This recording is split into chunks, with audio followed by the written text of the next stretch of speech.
오늘 함께 나누실 하나님의 말씀은 마가복음 4장 26절부터 29절의 말씀입니다. 신약성경 마가복음 4장 26절부터 29절의 말씀입니다. 하나님의 말씀을 제가 읽겠습니다. 또 가라사대 하나님의 나라는 사람이 씨를 땅에 뿌린과 같으니 저가 밤낮 자고 깨고 하는 중에 씨가 나서 자라되 그 어떻게 된 것을 알지 못하느니라. 땅이 스스로 열매를 맺되 처음에는 싹이요 다음에는 이삭이요 그 다음에는 이삭의 충실한 곡식이라. 열매가 익으면 곧 낫을 대나니 이는 추수 때가 이르렀음이니라. 아멘. 자, 오늘 이 본문의 비유는 그렇게 어려운 비유가 아니라라고 많이들 이야기를 합니다. 굉장히 그냥 직접적이고 직설적이며 또한 이 비유를 통하여 그냥 알 수 있는 것, 씨가 땅에 묻히고 자라나서 열매를 맺는다라고 하는 그런 간단한 비유라고도 합니다. 그런데 제가 이 비유의 말씀을 묵상하며 또 말씀을 준비하면서 이게 단지 그렇게 간단하지만은 않을 수도 있겠구나라고 하는 생각에 깊이 빠졌어요. 왜냐하면 이 비유의 말씀 몇 구절 안 되죠. 한 4구절 정도 되는 이 말씀을 읽다 보면 사람의 마음속에 드는 한 가지 갈등이 하나님의 주권과 사람의 일 속에서 갈등이 생겨나는 것이 어쩌면 발견될 수도 있겠다라고 생각이 들었어요. 왜냐하면 이 비유에는 하나님의 역사는 하나님의 주관하시지 사람이 관여할 수 있는 것이 사람이 어떻게 그것을 나타나게 할 수 있는 것이 아니다라고 하는 중심의 내용이 있어요. 그러면 우리는 가만히 있는 것인가?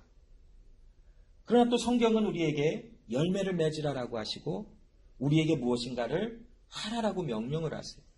그럼 과연 이 하나님의 주권과 사람의 일의 가운데서 우리는 무엇을 어떻게 하는 것일까? 오늘 이 말씀을 나누다 보면 이런 복잡한 일인 것 같지만 어쩌면 또한 이의 대답은 굉장히 간단하고 또 명확하게 이 말씀을 통하여 우리에게 증거될지도 몰라요. 아니 그렇게 되겠죠. 자, 오늘 말씀을 한번 나눠볼 거예요. 자, 오늘 이 말씀은 하나님의 나라에 대해 비유하고 있어요. 자, 하나님의 나라가 무엇입니까? 하나님의 나라. 그러겠죠. 하나님의 나라. 자, 하나님의 나라는 하나님의 나라라고 할 때에 이 뜻을 한번 좀 살펴보니까 이 하나님의 나라라고 하는 이 뜻을 살펴보면 하나님의 나라는 하나님의 역동적인 통치다라고 뜻하고 있어요. 다이내믹한 하나님의 룰링하는 것이다라고 설명을 해요. 또한 그 웨인 그루뎀이라고 하는 이 신학자는 하나님의 나라는 하나님의 통치이다라고만 해서 끝난 것이 아니라 그와 함께 하나님의 통치하심이 경험되어지는 곳, 즉 우리의 마음에도 하나님의 나라가 있다라고 데피니션을 이렇게 설명을 해요. 그래서 하나님의 나라는 어떠한 지역적인 곳을 이야기하는 것도 아니고 어떤 나라를 이야기하는 것도 아니고 어떤 영역을 이야기하는 것보다도 하나님의 통치와 다스리심을 이야기할 때에 하나님의 나라라고 하는 명칭을 성경을 통하여 쓰고 있어요. 그래서 하나님의 나라가 임하였다. 하나님의 나라가 내 안에 있다라고 하시는 이 말씀을 우리가 묵상할 때에 하나님의 나라의 뜻은 무엇이냐면 하나님의 통치와 다스리심이 이 온 우주 가운데 있으며 또 그 나라가 내 안에 함께 하시며 내가 하나님의 통치하심을 받고 있다라고 하는 이 뜻으로 하나님의 나라를 우리는 나눠볼 수 있죠. 자, 이 하나님의 나라 할 때 바실레이아라고 하는 이 헬라어가 킹덤이라고 하는 단어를 번역한 말인데 이 바실레이아라고 하는 것은 이 뜻대로 어떤 권세 아니면 어떠한 그 왕권 또한 어떠한 다스림이라고 하는 그런 뜻을 갖고 있는 것처럼 하나님의 나라는 어떤 지역적인 특색이나 어떤 나라를 뜻하고 있다는 것이 아니라 하나님의 나라 자체는 바로 하나님의 통치하심이 내 안에 있다라고 하는 것을 뜻할 때 하나님의 나라라고 하는 말을 우리가 사용해요. 자, 그런데 이 하나님의 나라는 이미 우리 안에 있지만 앞으로 또 올 나라가 하나님의 나라라고 성경은 우리에게 이야기하고 있어요. 자, 아침에 우리 유초동부 예배에도 이 하나님의 나라에 대해서 설명하면서 우리 아이들에게 하나님의 나라는 내 안에 있지만 앞으로 올 것이 하나님의 나라라 했더니 넌센스라 그래요. 왜 있는데 왜 하나님의 나라가 또 와야 됩니까? 라고 제 아들이 물어봤어요. 자, 그것에 대해서 우리가 한번 좀 설명해 보면, 자, 누가복음 17장 20절에서 21절 말씀에 보면, 특별히 21절 후반부에 보면 하나님의 나라는 너희 안에 있다라고 예수님께서 말씀하시지요. 자, 예수님의 지금 의도는 무엇입니까? 예수님은 이 메시지를 통해서 우리에게 어떤 의도로 지금 말씀을 주시나요? 하나님의 통치하심이 바로 지금 내 안에 현존하고 지금 존재하고 있다라고 말씀을 하시죠. 그래서 하나님의 나라는 여기 있다 저기 있다, 어떠한 이스라엘을 회복함도 아니요, 이스라엘이 온 나라를 통치하는 그런 나라로 회복되는 것이 하나님의 나라도 아니요, 하나님의 나라는 하나님의 주권이, 하나님의 통치하심이 이 온 지역을 덮고 온 모든 영역을 다스리시는 것이 하나님의 나라에 도래하다라고 하는 말씀입니다. 그래서 하나님의 나라가 여기 있다 저기 있다가 아니라 예수님은 지금 제자들과 이 말씀을 듣는 자들에게 하나님의 통치하심과 다스리심은 바로 너희 안에 있다라고 말씀하세요. 그래서 예수님의 그 죽으심과 또 예수님의 이 세상의 성육신하심과 십자가 위에서 죽으심과 또 부활하심을 통하여 우리에게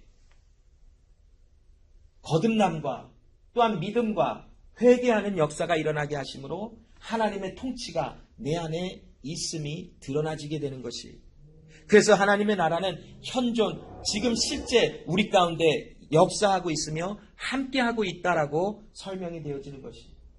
그러나 이 나라가 이제 하나님의 시간에 우리의 시간으로는 미래에 앞으로 다가올 것이다라고 성경은 또한 이야기하고 있어요. 어디서 그 힌트를 얻냐면 마태복음 6장 10절에 예수님이 제자들에게 기도를 이렇게 하라라고 가르쳐 주시며, 나라의 임하옵시며 뜻이 하늘에서 이룬 것 같이 땅에서도 이루어지리이다. 하나님의 나라가 내게 임하옵소서라고 기도하라라고 가르쳐 주세요. 예수님은 분명히 너희 안에 나라가 있다라고 말씀하셨는데 왜 제자들에게 또 하나님의 나라가 다가오도록 기도하라라고 말씀하셨을까요? 자, 하나님의 나라에 하나님의 통치하심에 비밀이 있어요. 하나님의 통치하심이 있다면 그곳에는 죄가 있을 수 없지요. 하나님의 완벽한 통치가 있다면 그곳에는 더 이상 죽음도, 죄를 지을 수 있는 어떠한 가능성도 없게 되어져요. 하나님의 완전한 통치가 있다면 그곳에는 더 이상 사망도, 죽음도, 연약함도, 하나님과 분리되어지는 일도 더 이상 존재할 수가 없어요. 왜냐하면 하나님께서 통치하시고 주권으로 다스리시기 때문에. 그런데 우리 가운데 지금 하나님의 나라가 있다 하지만 하나님의 섭리와 하나님의 계획 가운데 하나님이 아직은 이 시간 우리를 육체 가운데서 살게 하시며 하나님의 통치가 나를 다스리시고는 있지만 내 안에서 끊임없이 죄악과 어두움과 더러움이 나오게 되어져 있어요. 하나님의 나라가 있어요. 하나님의 통치가 있음에도 불구하고 우리는 끊임없이 죄악으로 인하여 어려워하고 힘들어하는 연약함 속에 살아가요. 그런데 이 하나님의 나라가 또한 임하여달라고 기도한다는 것은 즉 마지막을 이야기를 해요. 이제 하나님이 이 세상을 살아가는 모든 삶을 정해놓으신 때에 이제는 이 땅에서의 육체적인 삶이 끊어지게 하시고 이제 예수께서 다시 오심을 통하여 마지막 심판을 통하여 구원받은 자, 하나님의 생명이 있는 자들에게는 하나님의 온전한 통치하심이 드러남을 나타내시고 그렇지 아니하는 자들에게는 영원히 꺼지지 않는 형벌로 그들을 내어치신다라고 말씀하시지. 이 하나님의 나라, 우리 앞으로 다가올 이 하나님의 나라는 이제는 더 이상 우리가 죄를 지으려고 해도 지을 수 없는 그런 상태로 우리를 만들어 버리셔요. 더 이상 죄악으로 넘어질 수 없고 더 이상 하나님을 거부하고 하나님을 불신하려고 하여도 우리는 할 수 없는 자들로 하나님께서는 이제는 우리를 완벽하게 주의 나라 안에 속하여 있는 하나님의 거룩한 백성으로 우리를 완벽하게 만들어 버리신다라는 것이. 그러나 지금 우리 안에 그 하나님의 계획과 하나님의 통치하심은 이러한 마지막 때 이루실 그 하나님의 통치는 내 안에 있어서 끊임없이 우리는 성화되어져 가는 과정 속에 하나님의 나라가 나를 통치하심의 영역이 점점점 넓어지는 역사를 당하게 하여 주시는 거예요. 이게 바로 하나님의 나라에 대한 뜻이에요. 그래서 하나님의 나라가 임하였다, 하나님의 나라가 임하였다라고 하는 성경에 나누는 말씀을 통해서 우리는 깨달아지는 것이 바로 하나님의 다스리심과 하나님의 통치하심이 내 안에 있다라는 것을 알게 되어진 것이. 자, 오늘 이 본문은 이 하나님의 나라를 우리에게 잘 설명해 주고 있어요. 이 하나님의 나라를 비유하여 설명하기 위해서 오늘 26절에 보면 세 가지 나눌 대상이 나와요. 자, 26절에 무엇과 무엇과 무엇이 나오나요? 26절에 보면 지금 예수님은 하나님의 나라를 우리에게 비유로 설명해 주시기 위해서 무엇과 무엇과 무엇을 쫙 등장을 시켜 주셨어요. 자, 씨를 뿌리는 자, 그 다음 뭐지요? 씨, 그 다음에 땅. 자, 이 세 가지를 등장을 시키며 이제 27절, 28절, 29절까지 이 세 가지를 이제 확장시켜 나가시는 그러한 비유의 형태를 가지고 있어요. 자, 이 26절을 보면 또 가라사대 하나님의 나라는 사람이 씨를 땅에 뿌림과 같다라고 말씀을 해주세요. 자, 사람이 씨를 뿌리는 것 같다라고 말씀하시는 의도가 무엇일까? 왜 예수님은 하나님의 나라를 설명하시며 사람이 땅에다가 씨를 뿌린 것 같다라고 말씀을 하셨을까? 이해가 되는 것 같기도 하고 이해가 안 되는 것 같기도 하겠지요. 자, 이 말씀은 하나님의 나라를 마치 씨가 땅에 뿌려진 것과 같은 그 의미를 설명하기 위하신 예수님의 의도가 되게 많이 드러나고 있지. 자, 이 말씀에 보면 이 26절, 27절에 보면 어떤 사람이 나가서 땅에 씨를 뿌렸는데 저는 가서 자고 깨고 하는 중에 씨가 자라서 어떤 열매가 맺혀지겠죠. 그런데 그 씨를 뿌린 사람은 그것이 어떻게 자라났는지조차 모르는 것이 하나님의 나라라고 설명해 주고 있어요.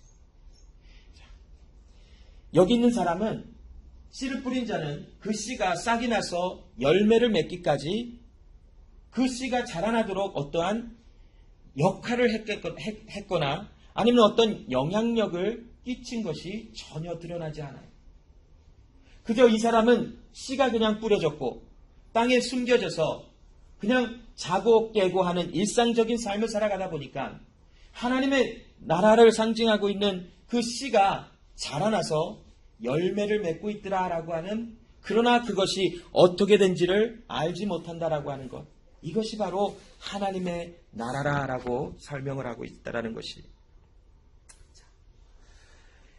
이 하나님의 나라에 대한 비유는 여러 가지 그 풍자적이거나 풍유적이거나 유화적인 것으로 해석을 많이들 해왔어요. 그 기독교 역사 속에서 이 오늘 본문의 말씀은 굉장히 우화적인, 또한 그 유화적으로 이것은 무엇이고 이것은 무엇을 상징하고 이것은 무엇을 상징한다라고 표현하며 해석하며 말씀들을 나눠왔어요. 그 말씀의 해석의 역사들을 한번 찾아보니까 이 말씀을 해석하는 데에, 본문 말씀을 해석하는 데에 이렇게 설명들을 한 것을 찾아볼 수 있어요. 자, 하나님은 땅에 씨를 뿌리시는 자라라고, 그 씨 뿌리는 자를 하나님에 대하여 하나님께 비유하고 있다라고 설명을 해요.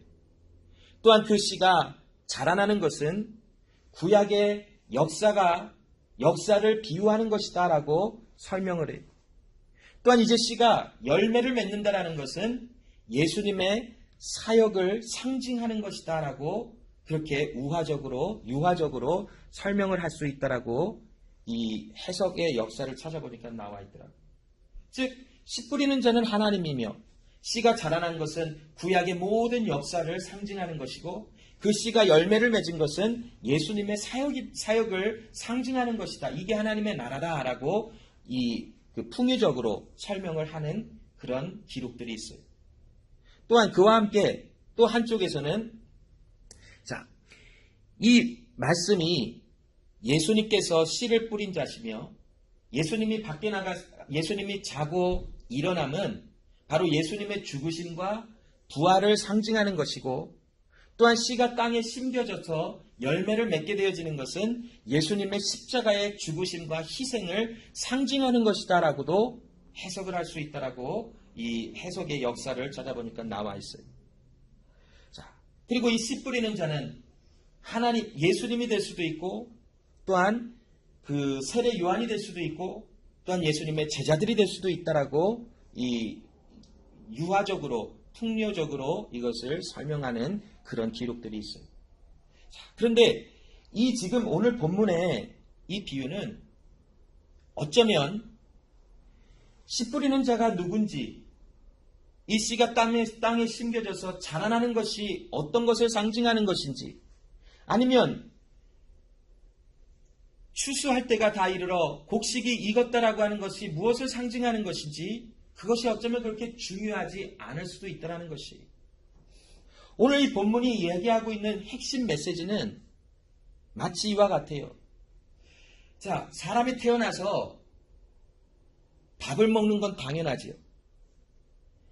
사람이 태어나서 이제 아이가 먹을 수 있는 음식을 먹고 자라나면서 적당한 음식을 먹는 것을 기적이다라고 해요.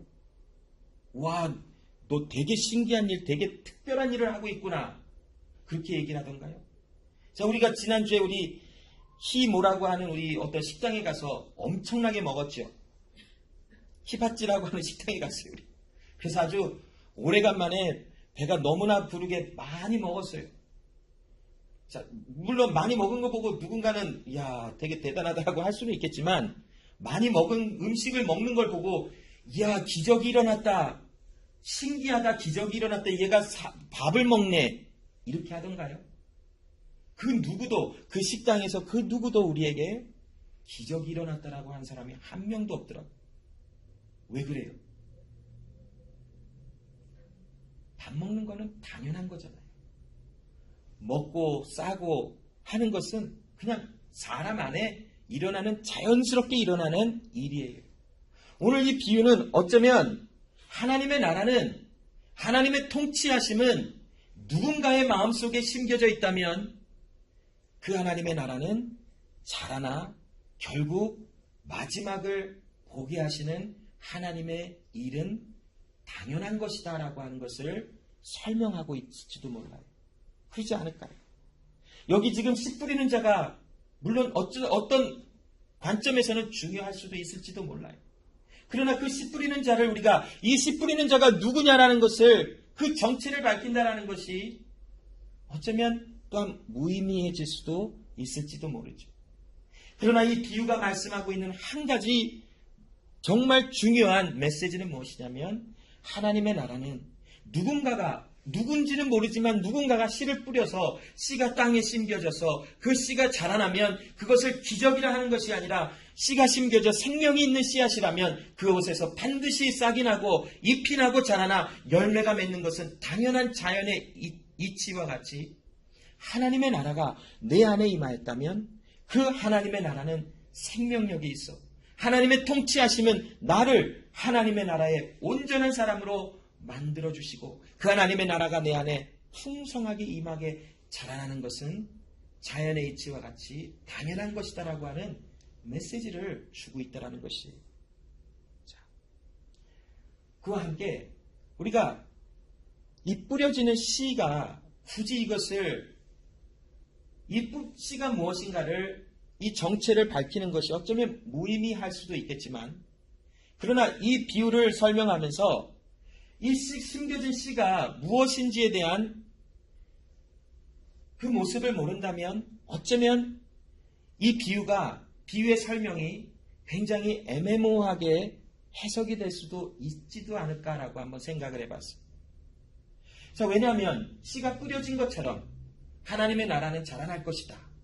그러면 이 씨가 무엇을 상징하는가?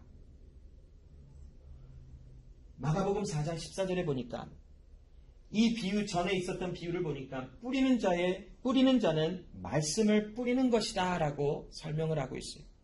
자, 여러분, 말씀, 하나님의 나라, 하나님의 즉 말씀, 하나님의 통치하심은 내 안에 임하여 그 말씀이 하나님의 나라가 하나님의 통치하심은 하나님께서 우리 안에 넘치게 하시는 것이지, 내가 이 말씀을 살아나감으로 아니면 하나님의 말씀을 순종함으로 하나님의 말씀을 이루어 나감으로 하나님의 나라는 자라나는 것이 아니다라는 것이. 자, 이 나라는 하나님께서 우리 가운데 오게 하셨고, 이 나라는 말씀을 통하여 하나님의 나라가 선포되게 하셨고, 이 하나님의 나라는 우리의 안에서 하나님의 통치하심 속에 하나님의 주권 아래 자라나게 되어져 우리를 다스리심과 우리가 하나님의 자녀로서 살아가는 삶이 합당한 열매를 맺도록 하나님의 일이 이루어진다라는 것이. 고린도전서 3장 5절로 7절 말씀에 보면 오직 자라나게 하시는 이는 하나님뿐이시니라 라고 말씀을 해요. 하나님의 나라가 또 우리의 믿음의 성장에 하나님의 나라 안에서 자라나는 것은 우리가 무엇을 하였기 때문에가 아니라 하나님의 통치와 다스리심 속에 자라나게 한다라는 것이.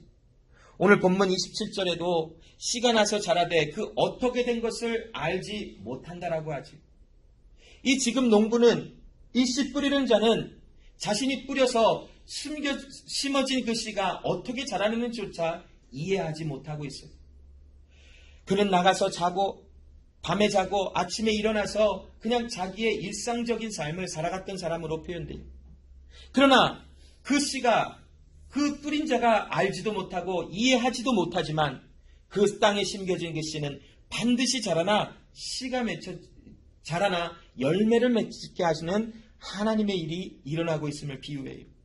즉 우리에게 하나님의 나라가 심어졌고 하나님의 나라가 자라나 하나님의 통치하심이 자라나 내 삶에 하나님의 말씀의 영향력 아래 있게 되어지는 이 모든 과정이 우리는 어떻게 일어나는지조차 알지 못한다는 것이. 요한복음 3장 3절로 8절 말씀해 보면 마치 바람이 불 때 바람이 부는 것을 느낄 수는 있어요. 소리를 들을 수는 있어요. 그러나 그 바람이 부는 것을 볼 수 없음과 같이 하나님의 일은 마치 이와 같아요. 하나님이 우리를 거듭나게 하시며 우리를 믿음 안에서 자라나게 하시며 하나님의 말씀에 순종되게 하시며 하나님의 말씀을 사라지도록 만들어주시는 이 모든 것은 우리는 눈으로 확인해 볼 수 없을 수도 있지. 그러나 하나님의 나라가 함께하는 현상들은 우리가 알게 되어지며, 그러나 그 하나님께서 어떻게 우리를 본어게 나게 하셨고 우리를 어떻게 그 말씀을 살아나게 하시는지에 대한 그 자세한 내용들은 우리는 다 알 수가 없어요. 말씀을 읽다가 보면 또한 말씀을 묵상하다 보면 그냥 오늘도 내일도 동일하게 느껴지는 그냥 그렇구나라고 하는 말씀의 내용들을 읽고 있겠지. 그러나 어느 순간 하나님의 말씀을 읽고 있는데 그 말씀이 내 마음속에 깊게 새겨지며 그 말씀이 살았고 운동력 있는 말씀처럼 내 안에 역사가 되어지고 경험이 되어지며 그 말씀이 나를 사로잡아 하나님의 말씀에 순종되어지게 하시는 일을 경험할 거예요. 어떻게 그런 일이 일어날까요? 어떻게 그것을 설명할 수 있을까요? 하나님의 나라는 마치 이와 같은 것이, 내가 어떤 것을 계산하여 내가 이렇게 하면 이런 결과가 나오고 내가 하나님의 나라를 위하여 이렇게 일을 하면 이런 결과가 반드시 나온다라는 어떤 공식에 하나님의 나라와 나의 일을 인풋하여 나와지는 어떤 결과물이 아니라 나는 하나님의 나라가 어떻게 내 안에서 성장하는지조차 알지 못하나 하나님의 일은 하나님께서 주권 가운데 하고 계신다라는 것이, 그것이 오늘 비유의 중심된 내용이에요. 자, 이사야 55장 8절로 9절에 보니까 야훼의 말씀에 내 생각은 너의 생각과 다르며 내 길은 너희 길과 달라서 하늘이 땅보다 높음 같이 내 길은 너희 길보다 높으며 내 생각은 너희 생각보다 높다라고 하세요. 사람은 우리가 믿음의 생활을 이렇게 하면 또 내가 이런 일들을 하나님의 일을 행하면 내 안에서 믿음이 자라나고 하나님의 통치하심이 내 안에 확장될 것이다라고 하는 어떤 기대감을 가질 수도 있어요. 그러나 이사야 55장 8절로 9절 말씀에 보면 그러한 우리의 생각과 하나님의 생각은 굉장히 달라요.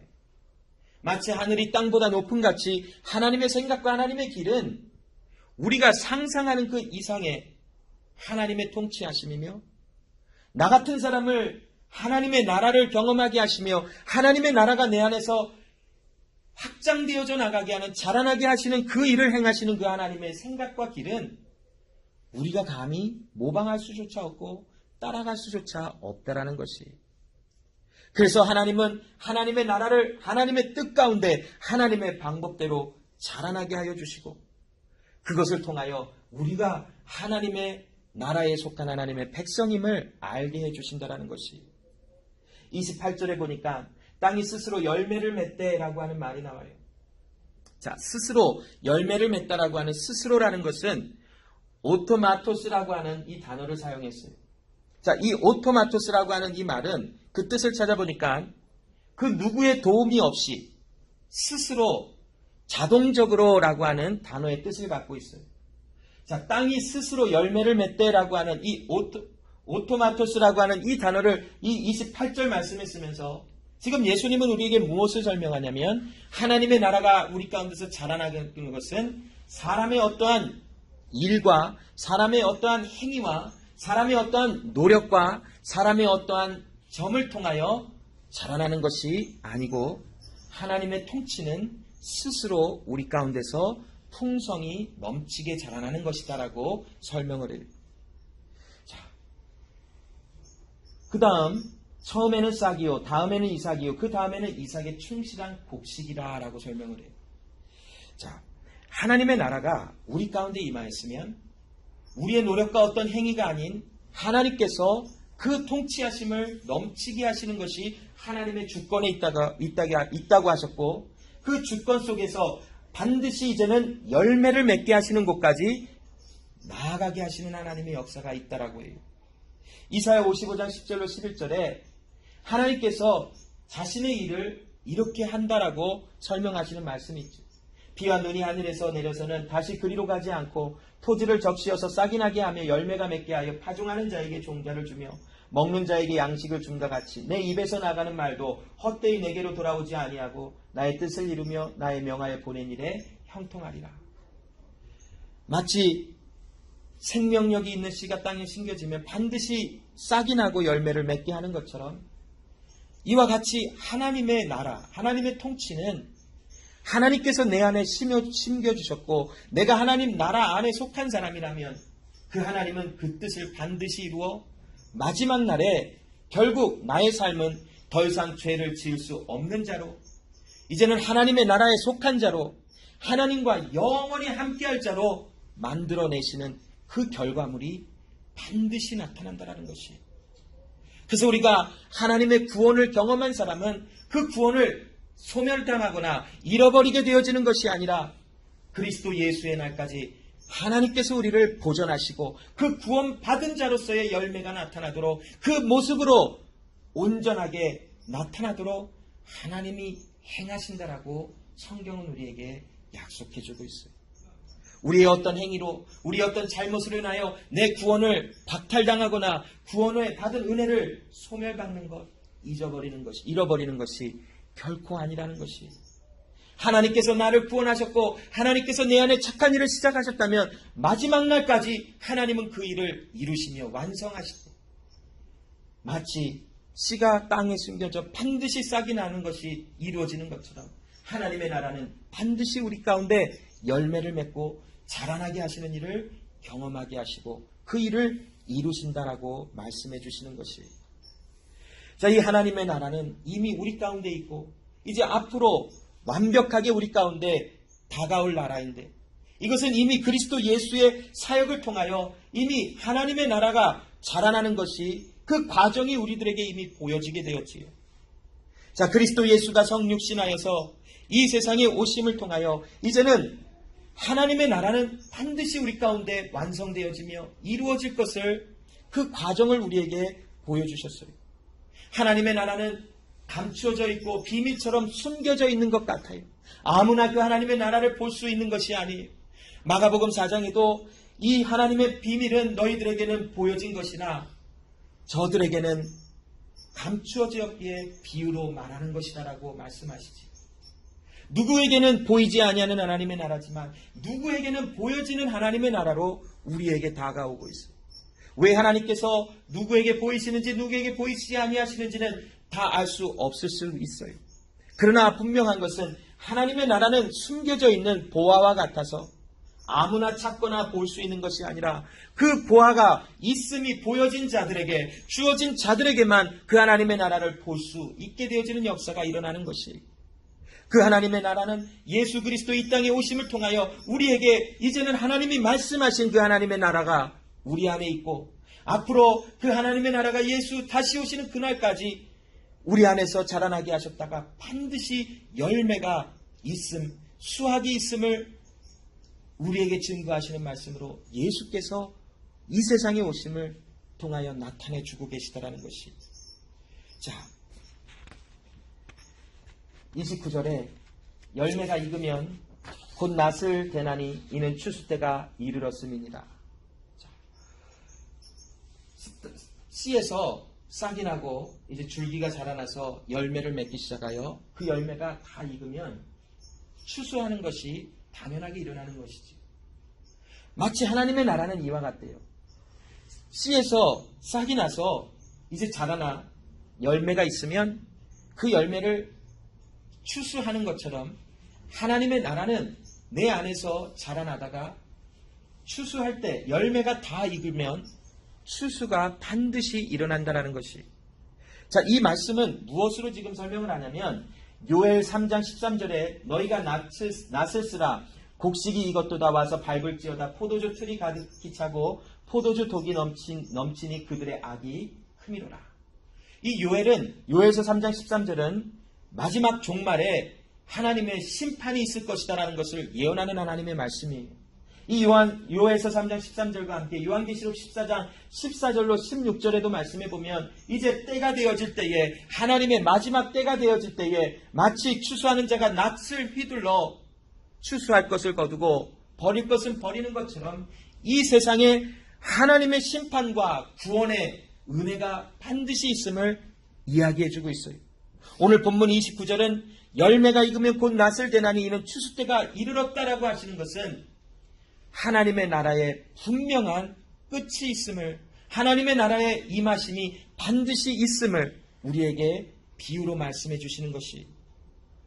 열매가 익으면 추수하듯이 하나님의 나라가 다 자라났다 싶으면 이제 마지막 때가 되면 하나님의 추수하는 때가 있는 데에, 그때에 하나님의 생명이 있는 자들에게는 구원의 은혜가, 또 하나님의 생명이 없는 자들에게는 심판과 저주의 그런 결과가 나오게 하시는 일이 반드시 있다라는 것이.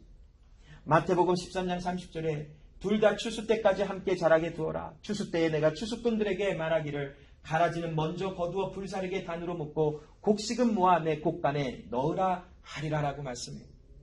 이 말씀은 제자들이 예수님에게 곡식과 또한 곡식이 아닌 가라지들이 함께 있는 것을 보고 이것을 뽑을까요? 라고 말씀할 때에 예수님께서 가만두어라. 추수 때까지 자라나게 하며 추수 때에 내가 추수꾼들에게 말하기를 가라지는 쓸데없는 잡초와 같은 것들은 내가 먼저 거두어 불사르게 단으로 묶어 버리지만 곡식은 모아 내 곡간에 두리라라고 말씀하시는 이 말씀의 내용은 마지막 때에 하나님께서 하나님의 나라를 경험하고 하나님의 나라를 속에 있는 자들에게는 하나님의 은혜 속에 구원의 은혜가 있고, 그렇지 아니하는 자들에게는 하나님의 심판과 불 가운데로 떨어지게 하시는 하나님의 마지막 때가 있다라는 것을 우리에게 설명하지.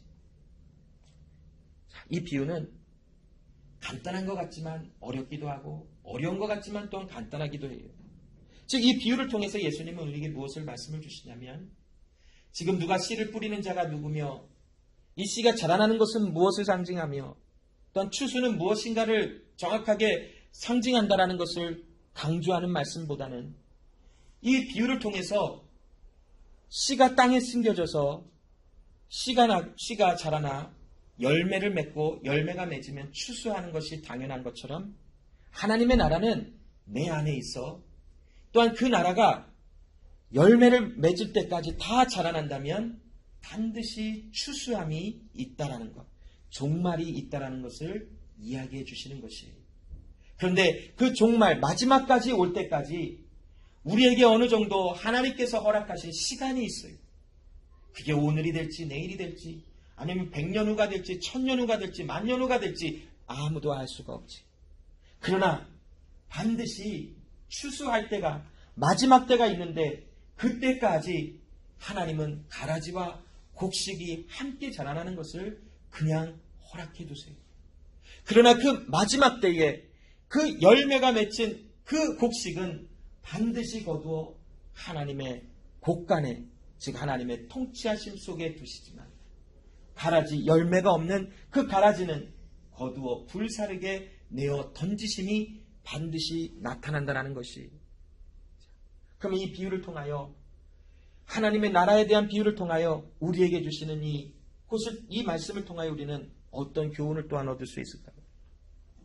야고보서 5장 7절로 8절 말씀에 보면, 그러므로 형제들아 주의 강림하시기까지 길이 참으라. 보라, 농부가 땅에서 나는 귀한 열매를 바라고 길이 참아 이른 비와 늦은 비를 기다리나니 너희도 길이 참고 마음을 굳게 하라.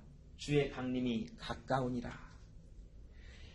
이 야고보서 5장 7절로 8절 말씀은 고난 중에 인내하라라고 하는 그 주제를 가지고 말씀이 선포된 말씀이에요. 여러분, 우리가 이 땅에 아직 추수할 때까지, 하나님의 추수하시는 그 마지막 때까지 살아갈 동안 우리는 여러 가지 일들을 당해요. 고난도 당하고 힘든 일도 당하고 슬픔도 당하고 막 성질나는 일, 분노가 일어나는 일, 수많은 일들을 당해요. 염려와 걱정도 당하고 여러 가지 일들을 당하지요. 그런 삶 속에서 우리 마음속에 어떤 소망이 있습니까? 바로 하나님의 나라가 내 안에 있다는 것을 우리는 경험하고 있지 않습니까? 내 안에 하나님의 통치하심, 하나님 앞에서의 삶을 살아가는 것이 내 안에 경험되고 있지 않습니까? 그러기에 우리는 함부로 살아갈 수 없지요. 그러기에 우리는 아무렇게나 살아갈 수 없는 자들이지요. 하나님께서는 우리에게 하나님의 통치와 다스리심이 있게 하시고 그것을 경험함으로 주의 말씀이 내 안에서 하나님의 사람답게, 하나님의 자녀답게 살도록 열매가 맺혀지게 하여 주세요. 그런 소망이 내 안에 있어요. 이 지금 야고보서 5장 7절은 이제는 우리는 마지막 때에 더 이상 슬픔도, 죄와 싸우는 일도, 죄로 인하여 또한 어둠과 사망을 통하여 우리에게 다가오는 여러 가지 짓눌림과 아픔과 공포와 두려움에서 완전히 해방되어 주의 완벽한 통치 가운데 주님과 함께 영원히 기뻐하며 즐거워할 수 있는 그 날이 우리 가운데 있다라는, 그러므로 너희는 인내하라 라고 우리에게 말씀하여 주시는 것이에요. 여러분, 삶을 살다 보면 참으로 힘들어요. 어렵기도 하고요. 나이가 점점점 들어가면서 저희보다 더 이제 연세 드신 분들도 계시지만 저는 저의 경험을 통해서 지금 제일 힘든 것은 여러 가지 힘든 것이 있지만 직접적으로 매 순간 지금 경험을 하는 것은 노안이 온 거예요. 더 이상 책이 가까이 이렇게 보면은 보이지가 않아요. 정말 점점 책과 제 눈의 거리는 멀어져요. 그래서 이게 안경을 이렇게 벗으면 조금 보이는데 눈이 또 식은 거예요. 그래서 이게 정말 늙는 거구나. 이 어쩔 수 없구나. 저에게는 이런 일이 전혀 나타나지 않을 것 같았어요. 요즘에는 하룻밤만 잠깐 새도 정말 일주일 이상이 피곤해요. 일주일 동안 해롱해 놓은 거예요. 정신이 안 차려져요. 예전에는 막 며칠을 새도 괜찮았죠. 이런 연약함과 어떤 힘듦은 계속 다가와요. 물론 이것만이 힘든 것이 아니지만 여러 가지 힘듦은 우리 가운데 계속 다가오며 하루에도 실망할 일, 걱정에 쌓일 일들이 얼마나 많던가요.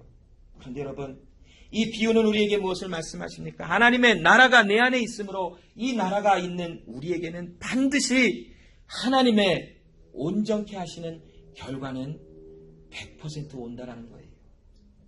우리의 계산의 시간이 아니라 하나님의 계산하신, 하나님의 작정하신 시간과 계획 속에. 그래서 여러분, 우리의 이 하나님의 주권과 사람의 일의 중간 사이에서 우리가 갈등하는 것은 이 말씀을 통하여 간단하게 해결이 될 수 있어요.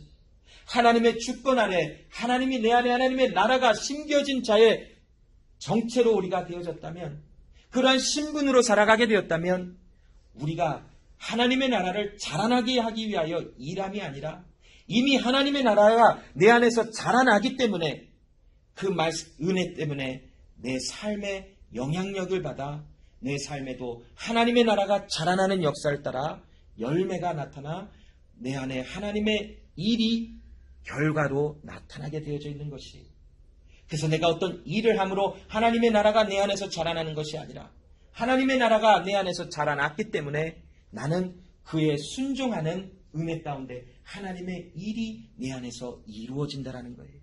그래서 성경 말씀을 읽게 되어지고 기도하게 되어지고 사랑하게 되어지고 또한 헌신하게 되어지고 또한 하나님 앞에 감사하게 되어지고 기도하며 즐거워하게 되어지는 그러한 일들에 하나님의 나라가 자라나는 것에 대한 결과가 내 안의 삶의 열매, 일들로 나타나게 되어져 있더라는 것이.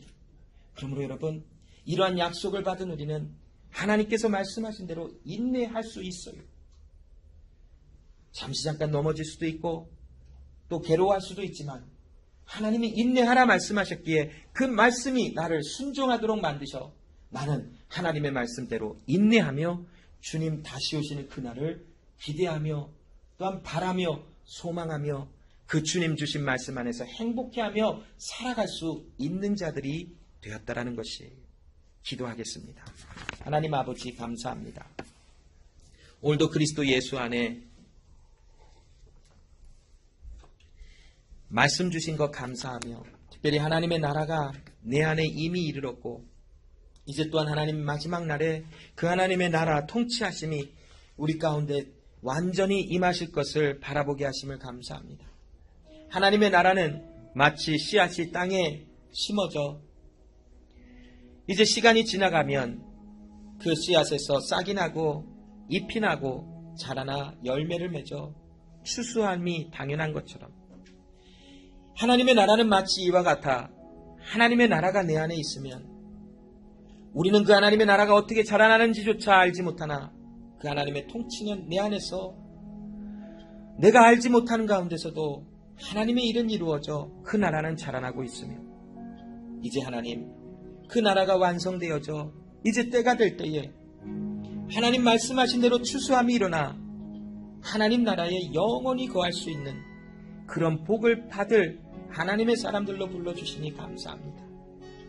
이러한 삶을 살아가는 우리의 삶 속에 하나님의 나라가 자라나며 이제 말씀이 순종되어 우리의 삶에 더욱더 거룩함과 성화되어져 가는 역사의 열매들이 더욱더 충만하게 하시는 하나님, 주님 말씀에 순종케 하게 하시고 또한 그 말씀에 순종하여 주님 오시는 그날까지 인내하게 하시는 하나님께 감사합니다. 이제는 주님을 더욱더 바라보게 하시고 더욱더 주님을 의지하게 하시는 하나님의 일을 더욱더 경험하게 하여 주시옵소서.